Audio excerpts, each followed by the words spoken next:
Greetings, my beautiful IP Resilience family, friends, and teams. So I'm so happy that we are here gathered again today, that we will be able to again get ignited and rekindled. And we also know that resilience is the theme of and the goal and the mission and the purpose of our channel. Of course, we want to make sure that our brilliant families and our brilliant guests who are coming, they're using that to ignite you. They're using it to rekindle your dreams. They're using it to put you back onto the course that you can hop off, or got detoured from in your life.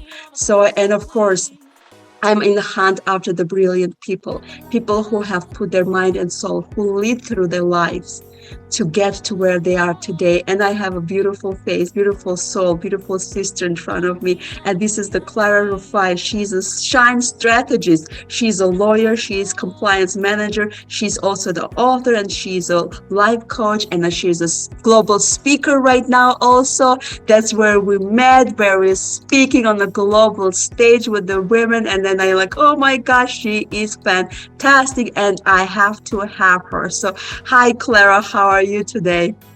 I'm very well, Ilona. Thank you for having me, and thank you for all you do.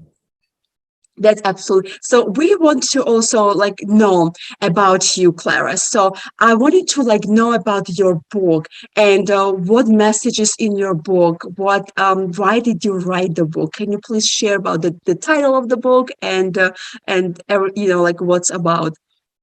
Awesomeness. The title of my book is very in your face. I'm not sure you can see it, but it says Prison Break, the 9-to-5 escape agenda, taking the leap from limitation into liberation. And I know that's a longish title, but I wanted to send the message that as a senior professional who had, done law, who had chased after her career for over 3 decades, 30 years, I wanted to send the message to people like myself, sleep deprived, overworked, and just tired people, that there is more.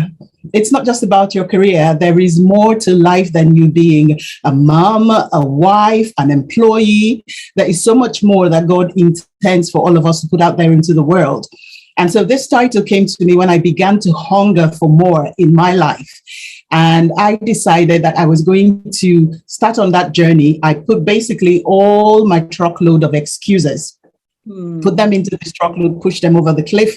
And I said, nobody, Clara, nobody but yourself is stopping you from pursuing all those dreams. There's nobody who has said you can do only this thing and you cannot do the other. So I surprised myself by writing the book in 90 days and launching it. And it isn't any old small book. It's quite a big manual. So about the book, I wanted to tell people that they're not alone, because I know there's a lot of career people and professionals like myself who feel frustrated, thinking that because they are in that profession, that's all they could do. So I wanted to let people know there is more to life than being stuck in a 9-to-5 prison. So I wrote the book basically to provoke and to challenge the reader's thinking, about the potentials for their lives and about the fact that there are alternatives. You only need to know where to look, how to ask the right questions to the right people, be honest enough to receive the answers that you get, then implement those answers, and you will get from where you are to where you want to be. So that's what the book is about.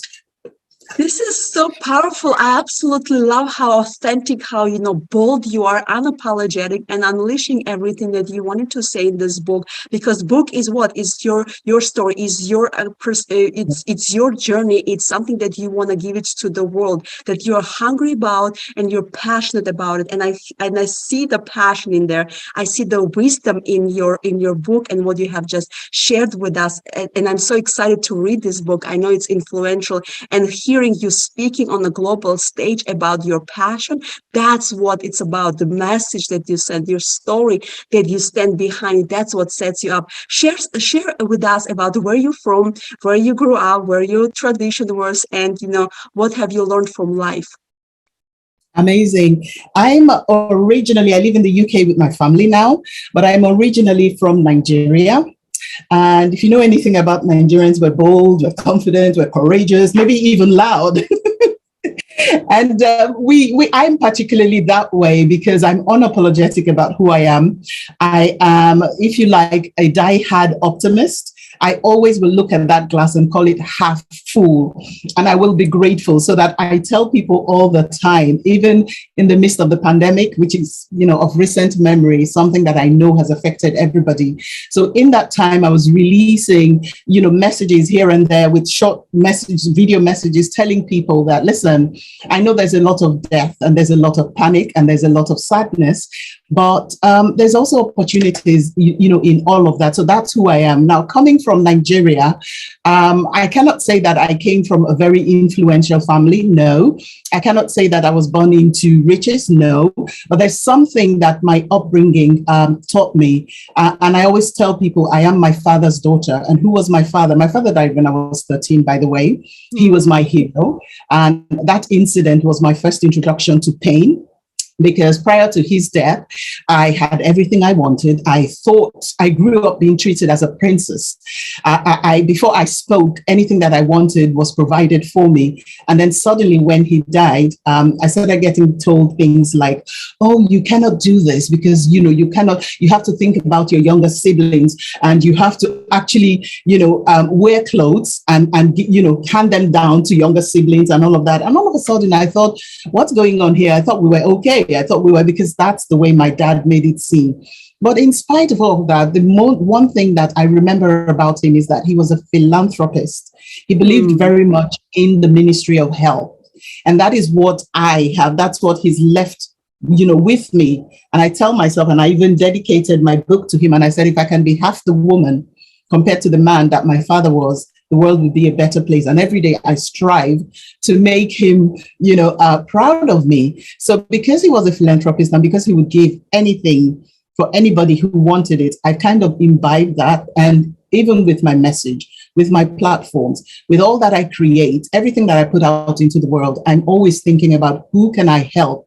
And I absolutely believe that for each one of us, God has given us skills and talents and abilities that we can, if we understand the power of those, we can use them to create something of value that we can then put out into the world, which then pays us back in terms of, if you like, finance or money or something. But there has to be some gift that you are tapping into in the core of your being, so that you can use that to create something of value and then serve that to the world. I absolutely believe in serving others. And everything that I create, everything that I do is undergirded by that passion. So from Nigeria, not from a very rich family, but, a very, if you like, I come from a broad net, a big family, and all of us were all interconnected and interlinked. And there is a spirit of love and affection. And even now that I live in England, my sister, one of them lives in Canada, and all of those things, we still have a way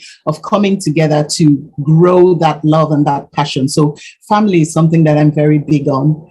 I could go on forever, so I'll just stop here. What you said, it has such a power and such a wisdom. And you mentioned about that you're not rich. Coco Chanel said that there are people who have money and there are people who have rich. You have things that money cannot buy, Clara. And this is what you grew up in a rich family because you had love, you had care, you had the method of philanthropy. You got the value standards of life, and that's something that there's lots of people are struggling right now. There's so many rich people right now, right, with the money that cannot buy what you have. They wish to have a family, they don't have it.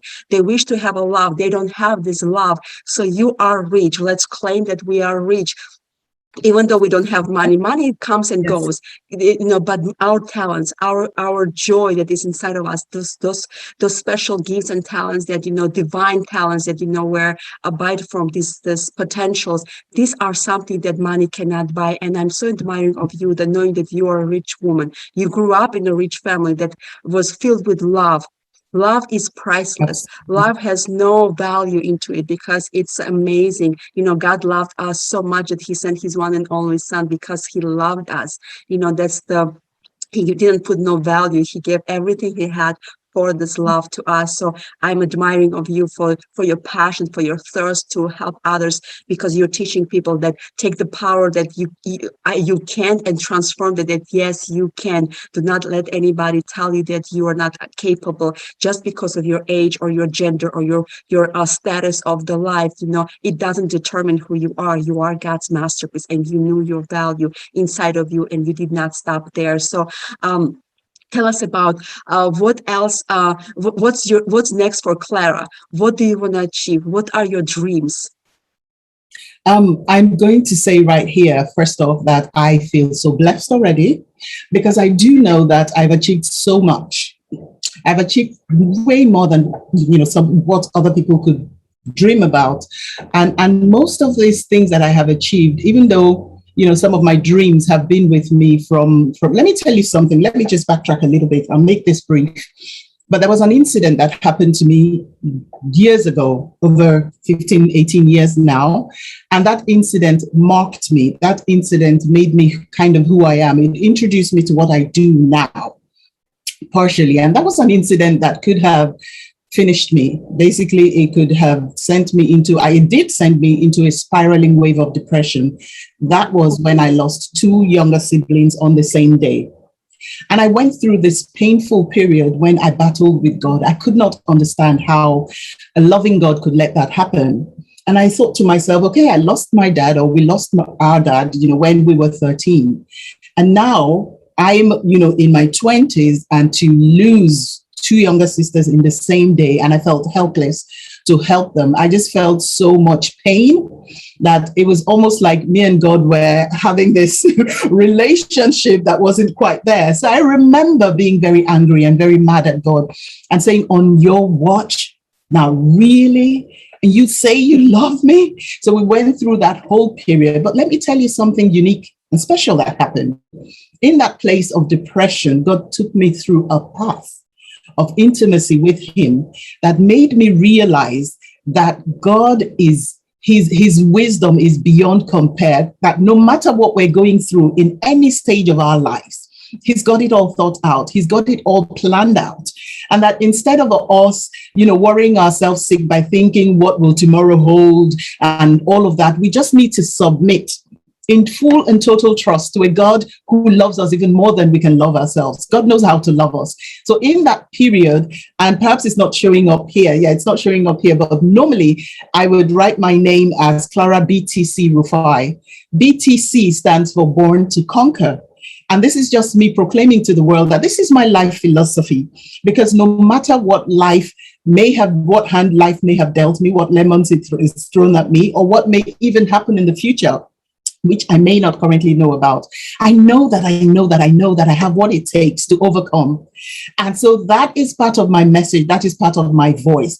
I've been blessed to have been able to sort of like, if you like, midwife people through grief, to teach them how to grieve without it burying them, to teach them how to look for that lining, around the clouds of life. I say to people all the time, I'm not saying pretend that there are no dark clouds on the horizon, but I'm saying that look beyond the horizon and you'll see a rainbow there somewhere. And quite often, that is a self-fulfilling prophecy. The instant you begin to believe that, it becomes true for you. That's the most powerful thing that I've realized. So one of the lessons that I talk to people when I teach, when I coach, I tell people all the time, there is nothing stopping you from living your fullest life, from living your best life, except for your thoughts. How did I realize that? Years ago in 2016, when I wrote Prison Break, I realized I started out thinking that my corporate office, my legal career, was a prison. It was holding me back from doing all these things that I wanted to do. And then halfway through writing the book, I realized, hey, I had a moment of epiphany.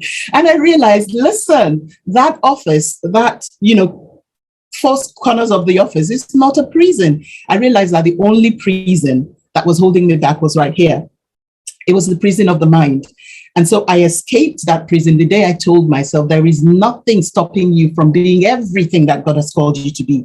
You can be that celebrated lawyer working in a city firm, a boutique city firm in London. You can be that mom, you can be that coach, you can be that author, you can be that public speaker. So today, when I look at my life and I look at all the things I've created, like the Shine Mentoring Hub, or my podcast, the Shine Capsules podcast, or indeed the Shine Legacy Awards, where I celebrate people who are doing amazing stuff in their various fields of life, or the Leap and Shine conference. Of course, by now you've guessed, shine is my buzzword. But when I look at all that I've created and put out into the world, I am so deeply grateful, and I am so deeply humbled, so that I get excited by every opportunity to touch a life, whether it's just one life or a group of people. So I would say that I am blessed. What's next for me is to continue to do more of what I've been doing. And in this particular season, my focus has sort of been drawn because of the pandemic, and because a lot of my friends and people that I know had lost jobs and companies had folded up because of the pandemic. I've realized that a lot more people need support in the area of staying strong on their finances, taking charge of their future. So that's one thing that's keeping me really passionate in this season, how I've been speaking out and reaching out to more people and telling them that, hey, listen, whilst you are focused on your plan A, you can actually start building your plan B. Because I do believe it's important for us to all leave a legacy behind. I do believe it's important to, leave footprints on the sands of time, so that when we depart, we're not forgotten. Somebody somewhere will continue to be blessed by what we've created and by what, the legacy that we've left behind. So it's to do more of what I'm doing, to meet more amazing people like yourself, to do more of collaborative work that touches lives, influences people. And I cannot be more grateful for who I am, where I am, and the path that God has led me through, every aspect of it, the pain, the sorrow, the tears, and all the victories. Everything comes together to make this tapestry of wealth, if you like. As you said, I'm rich. And everything that, I've experienced comes together to just make my life, rich. And I couldn't ask for more. I'll just keep doing more of what I'm doing. Absolutely love it. And I love your abbreviation, BTC, Born to Conquer. You are claiming that you're born to conquer any fear, any pain, any obstacles is out there, any adversities. So you will be able to get, this shine of yours would be like igniting and rekindling everybody else's dream out there. So you have a mission, you have just proclaimed, you know who you are, you know what stands for you out there, and you know what you need to go gravitate towards. So shining around this world, because you cannot light a candle and put it under the table, right? It has to be out there so that people can see it, gravitate towards, and be able to kind of look at it. Okay, this is this is the hope. She's going to help me out with that. And you went through so much, is that you'll be able to help others as well with their grief, with their loss. You're not going to just talk the talk. You walk your talk. You walk your path. So you'll be able to take this one and give them a tools and be with them to know how they are, how to get out of this pain. And of course, the biggest thing, like you said, it's a support. You have to have somebody. They don't have to say nothing. At least if somebody can just be there to listen to your pain, to your struggles, to your anger, and you chose God, and God heard your cry. He heard your pain. He spoke to you in a certain way, and you're here sitting right now and say, hey, now I'm going to take what I have today. I'm not going to think about tomorrow. I'm not going to think about yesterday. Today is the day that I have to focus on, and tomorrow belongs to God, of course. So we want to thank you, Clara, for everything that you've done. But I want to take the moment, if you can just speak to one person, like your book is about imprisonment, right? Speak to this one woman, right, or one person who is struggling and in prisonhood, from the 9 to 3 or working 9 to 5 shift, and he's just in that prisonhood and cannot get out of that box. What would you tell them right now? Indeed, it is a box, but I'll do better than talk to just the 9 to 5er. I'll talk to anyone who is in any prison of any kind, because for me, the definition of prison is anything that holds you bound, that constricts you, that limits you, that prevents you from being the best that you can be. And that could be a relationship, that could be your finances, that could be, it could be your mindset. For me, for a period of time, it was my mindset. It was me thinking that something was restricting me, whereas it was just my mindset restricting me. So this is something I'm passionate about, right? If you're that person, that woman who is sitting down there and thinking, oh, I cannot do this, or I cannot be this because of that, this, that, and the other, that's a lie. Seriously, that is not true. I can say to you, all with all, hand on heart, I can say to you this, that the only prison that you need to overcome is the prison of the mind. The moment that you overcome the prison of the mind, everything else opens up. Opportunities, God, the universe, whatever it is that you believe in, opportunities soon begin to line up. Your relationships improve. You will see businesses and product ideas and projects and all sorts of things begin to line up for you. And you would see your life transforming right before your very eyes.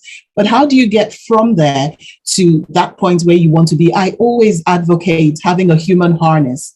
If we think of a harness as something that guides and bridles the horse, basically to give him tunnel vision and keep him, in that straight path so that he's not veering to the left and to the right.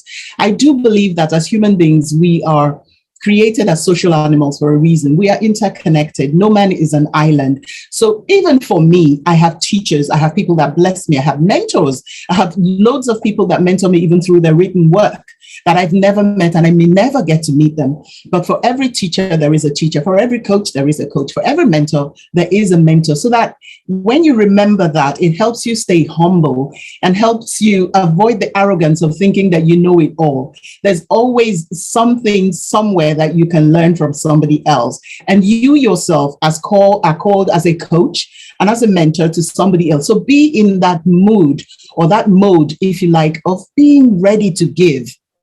Being ready to gift of your essence to somebody, being ready to bless somebody with your essence, with the essence of who you are. And when you're doing that, be also open to receiving. When we do that, there is a sort of perfume in the world that is just so, the fragrance of it is so amazing, because that just creates an Ilona that is passionate and fulfilled, and a Clara that is passionate and fulfilled. And when we have so many people passionate and fulfilled, all of us shining our lights, imagine the brilliance that the world would be gifted with, because each one of us is unapologetic. We're who we are. We're being authentic in our work. We are doing what we can to make this world a better place, one person at a time, one family at a time, one woman, one man at a time. So I would say this to remind everyone that when the stars above shine, it is beautiful. But the most beautiful sight on earth is when we as human beings shine. I love your message. You're so passionate about everything that you say, everything that you do. And that's why people usually trust people. They like them, they trust them, they want to work with them because they know that what they say, it resonates from their, inside of them out. You're pretty much like who you are, and, your message is very profound and very effective to everybody. And you do say to everybody, they need to believe in themselves.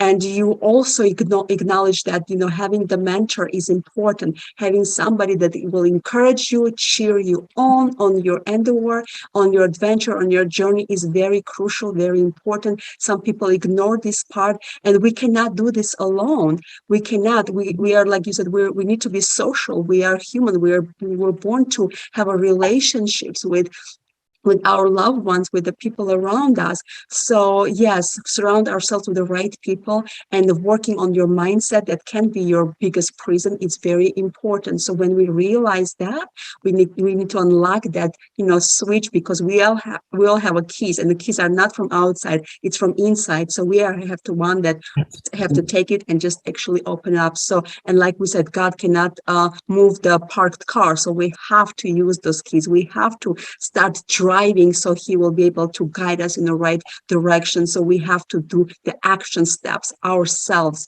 Nobody can do the push-ups for us if we want to lose weight. So there's certain things that we need to own it, we need to be responsible for, and we need to just gravitate towards. So Clara, we thank you so much from the bottom of our heart. We're going to be praying for the UK and also from Nigeria. You know, God is giving us, you know, so much energy from the different countries. I meet women like you from the Africa, from the different parts of the world who ignite and want to shine. And I want to use your statement, you know, BTC, you need to be born, and you are born to conquer. You are born to shine. So in this note, guys, we want to thank our Clara. We want to thank you for being with us to the end. I hope that this segment gave you something in value. I hope this segment gave you some kind of hope to think about, and also the hope to ignite your future and rekindle your dreams again. So this was Ilona from IP Resilience. I want you to stay happy, you know, blessed. And until next time, we will see you again. Don't go anywhere. Please subscribe, like, and share.